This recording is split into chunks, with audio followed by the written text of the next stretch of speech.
కోతి చేష్టలు నీతి కథ. అనగనగా ఒక అడవి. ఆ అడవిలోకి కోతుల గుంపొకటి ఎక్కడి నుండో వచ్చింది. అవి అక్కడ చెట్టపై కొద్దిసేపు ఆడుకుని మళ్ళీ మరొక చోటికి సాగిపోయాయి. ఆ కోతుల గుంపులోంచి కోతి ఒకటి తప్పిపోయి తన వారి కోసం వెతుకుతూ ఉంది. అది అలా అక్కడ ఇక్కడ గాలిస్తుండగా దానికి చెట్టు దగ్గర పడి ఉన్న గొడ్డలి ఒకటి కనిపించింది. అది కట్టెలు కొట్టేవాడి భోజన విరామ సమయంలో వదిలి వెళ్లిన గొడ్డలి. వెళ్లి దానిని చేతిలోకి తీసుకొని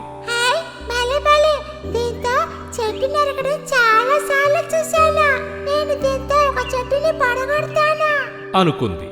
గొడ్డలిని తీసుకుని ఆ కోతి అమాంతం ఒక్కసారిగా చెట్టు మీదకి గెంతింది.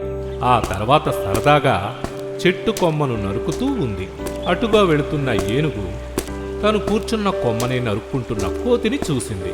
కోతి మిత్రమా, నీవు కూర్చున్న కొమ్మనే నరుక్కుంటున్నావు, కింద పడిపోతావు, నరకొద్దు అని హెచ్చరించింది.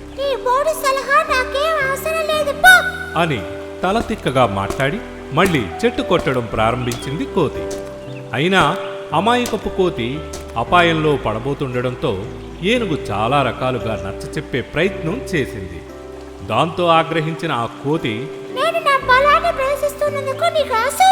అని తన దగ్గర చెట్టు కొమ్మకు వేలాడుతున్న పండును కోసి ఏనుగుకేసి కొట్టింది.